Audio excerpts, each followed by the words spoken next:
आज का हमारा टॉपिक है मिलनीस मेथड।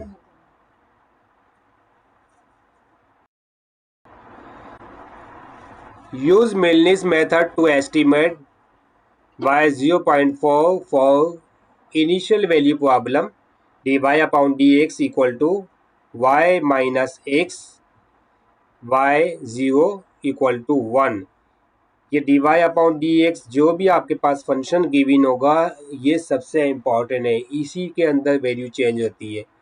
ये आपको पता है एक्स नॉट की वैल्यू गिवन है और ये दूसरी वैल्यू वाई नॉट की गिवन है। इसी तरह से आपके पास चार वैल्यू गिवन है, y zero equal to 1, same इसी तरह से वाई 0.1 1.1052 0.2 पे 1.2214 वाई 0.3 इक्वल टू 1.3499।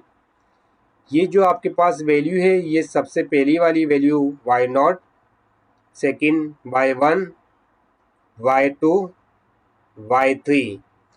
अब आपको पता है यहाँ y3 मौजूद है तो हमें फाइंड क्या करना है, y4 फाइंड करना है। Understand the method and setup. Milne's method is a predictor corrector method and requires at least 3 starting values। सबसे पहले 3 वैल्यूज आपकी ज़रूरत होगी जिसके अंदर हम मिलनीस मेथड को अप्लाई करेंगे। Step size h equal to 0.1। यह कई सवाल में गिवन भी होता है, कई नहीं गिवन होता है, तो आपको ये पता होगा जब जो वैल्यू स्टार्टिंग कहाँ से होती है। पहले 0 था, फिर इसके बाद 0.1, फिर 0.2, तो नेक्स्ट वैल्यू में से इनिशियल वैल्यू माइनस कर देना तो ये h मिल जाएगा। जैसे ये 0.2 है, 0.2 में से 0.1 माइनस किया तो ये h की वैल्यू मिल गई। सेम इसी तरह से 0.3 में से 0.2 माइनस किया तो h मिल गया। कुछ सवाल में अगर एज नहीं गिवन है तो इस तरह से हम इसको निकाल सकते हैं। गोल मेन पर्पस आपका क्या है, फाइंड y4, यानी चौथी वैल्यू हमें निकालनी है जो हमें पास 1 2 3 मिली हुई है, इस पॉइंट पे हमें वैल्यू निकालनी है। Define the function. The differential equation is dy upon dx equal to y minus x f of x comma y equal to y minus x. ये जो आपके पास dy upon d x given है इसी से concern आपकी value y f naught, f one, f two, f three निकलेगी। इस सवाल की जो कंडीशन है इसको जहन नशीन करना क्योंकि इसी के मुताबिक सारा सवाल आपका चेंज होगा, बाकी तो फार्मूला मेथड सेम है। सिंपल इसको देखना ये वैल्यू कहाँ है। अब आपको पता है कि एफ नॉट है तो यहाँ भी आपके पास इसकी वैल्यू होगी तो पहले एक्स नॉट बन जाएगा, सेम इसी तरह से वाई नॉट। अब एफ वन है तो सेम इसी फंक्शन के मुताबिक एक्स वन और वाई वन। एक्स नोट और वाई नोट की वैल्यू गिवन है, वाई नोट क्या है 1 है, ये माइनस साइन है वैसे की वैसे हमने लिख दिया। एक्स नोट क्या गिवन है 0, अब इसमें से माइनस किया तो आपके पास 1 आ गया। सेम इसी तरह से एक्स नॉट आपके पास क्या गिवन था 0.1। सवाल के मुताबिक पहले हमें y की वैल्यू लिखनी है देन माइनस साइन, इसी तरह से x की वैल्यू लिखनी है। अब आपको पता है कि यहाँ पे x1 क्या है 0.1, इसमें से वैल्यू सिंप्लीफाई की तो हमें पास 1.0052 आपके पास आंसर मिल गया। सेम इसी तरह से f2 हमें फाइंड करना है। अब आपको x2 और y2 को आपके पास गिवन है, फंक्शन के मुताबिक पहले हमें y की वैल्यू लिखनी है, फिर ये माइनस गिवन है तो माइनस साइन लगा दी। अब आपके पास x है तो x की वैल्यू हमें पुटअप कर दी, तो इसमें से ये वैल्यू माइनस की तो हमारे पास क्या आ गया, ये फंक्शन की वैल्यू आपके पास आ गई। सेम इसी तरह से f3 हमें फाइंड करना है, x3 एंड y3। सवाल के मुताबिक हमारे पास y की वैल्यू है यानी ये y3 होगा आपके पास, माइनस साइन है वैसे ही पुटअप कर दिया हमने। इसके बाद हमने x3 की वैल्यू पुट की है तो हमको दोनों को माइनस किया तो इसका फाइनल ये आपके पास आंसर मिला है।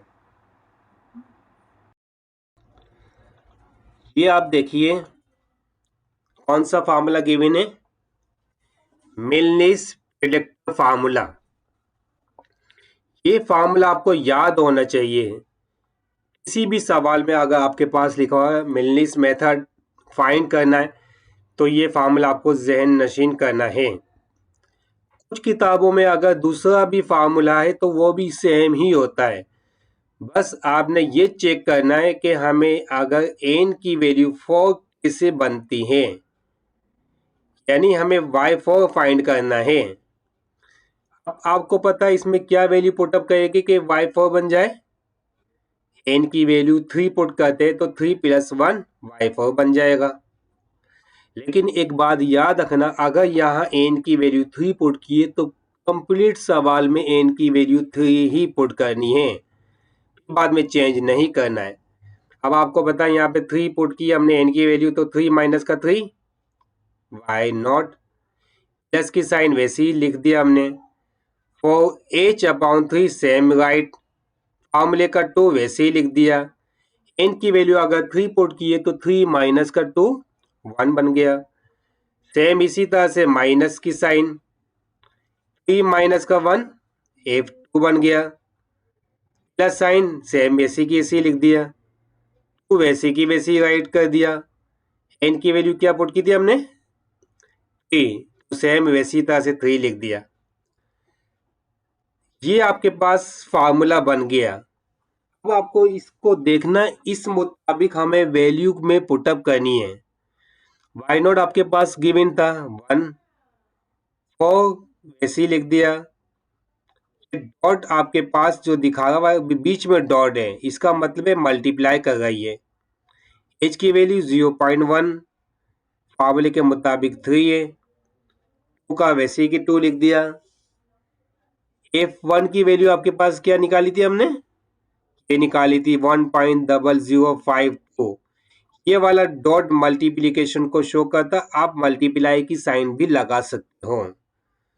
माइनस की साइन f2, हमने जो f2 फाइंड किया था, प्लस साइन फार्मूले का 2, ये मल्टीप्लाई की साइन f3 की वैल्यू पुट की, इसके बाद इन दोनों को मल्टीप्लाई कर दिया तो 2.0104 बन गया।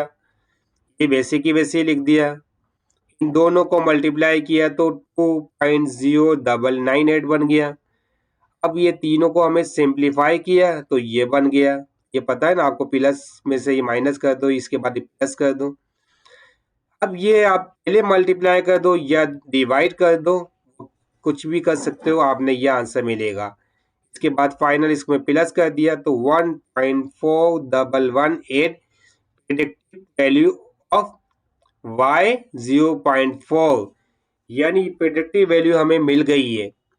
अब हमें क्या मालूम करना है, करेक्ट फार्मूला। ये करेक्ट फार्मूला आपके पास गिवन है, ये फार्मूला आपको याद करना है। अब आपको पता है अगर प्रेडिक्टर में निकाला था तो हमें y4 बन गया था। अब करेक्टर में भी y4 बनाना है तो n की वैल्यू हम क्या लेंगे, यहाँ भी 3 लेंगे। 3 प्लस का 1 सेम वही की वही फार्मूला हमने पुटअप करनी है। ये फार्मूला अलग है, इस फार्मूले में जिस जगह हमने n की वैल्यू 3 लिखी है, हर एक स्टेप में आपने n की वैल्यू 3 पुटअप करनी है, तो आपके पास ये इक्वेशंस बन जाएगी। आपको पता है ना कि 3 माइनस का 1 ये f2 बन गया। इसी तरह से n की वैल्यू 3 है, 3 प्लस का 1 f4। अब जो हमने वैल्यू निकाली थी उसी मुताबिक वो सारी वैल्यू हमें पुटअप करनी है। अगर कोई वैल्यू यहाँ मौजूद नहीं है तो हमें उसको क्या करना है, निकालना है। y2 आपके पास अवेलेबल है, f2 ये भी अवेलेबल है, f3 ये भी अवेलेबल है, f4 आपके पास अवेलेबल नहीं होगा, ये हमें निकालना होगा। अब आपको पता है a4 कैसे निकलेगा, उसी फंक्शन के मुताबिक ये y माइनस का x, यानी y4 माइनस का x4। y4 हमने जो वैल्यू फाइंड की है किससे निकाली है, प्रेडिक्ट फार्मूले के मुताबिक ये वैल्यू पुट कर दिए। x4 आपको पता है उसकी लास्ट वैल्यू है इसमें से ये माइनस किया तो ये आंसर मिल गया। Now apply correct formula. अब जो ये वैल्यू मिली है वो सारी की सारी वैल्यू उस फार्मूले में पुटअप करनी है। फार्मूले में स्टेप बाय स्टेप पुट करने के बाद ये वैल्यू को सिंप्लीफाई करना है, प्लस कर देना, इसके बाद ये बन गया है। इसको मल्टीप्लाई करके डिवाइड कर दिया तो ये बन गई वैल्यूज। इसके बाद इन दोनों को प्लस किया तो ये फाइनल आंसर बन गया। ये बात याद रखना है, ये न्यूमेरिकल का सब्जेक्ट है। न्यूमेरिकल के अंदर पॉइंट के बाद 4 या 5 डिजिट्स के अंदर वैल्यू लाजमी लिखनी होती है, ताकि आपको पता चल सके कि आपका आंसर सही आता है या गलत आता है।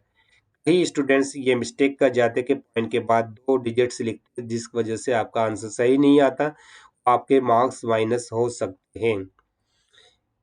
ओके, अपना ख्याल रखना और इंशाल्लाह ताला प्रैक्टिस करते रहना आगे से आगे क्वेश्चंस की। टेक केयर, अल्लाह हाफिज।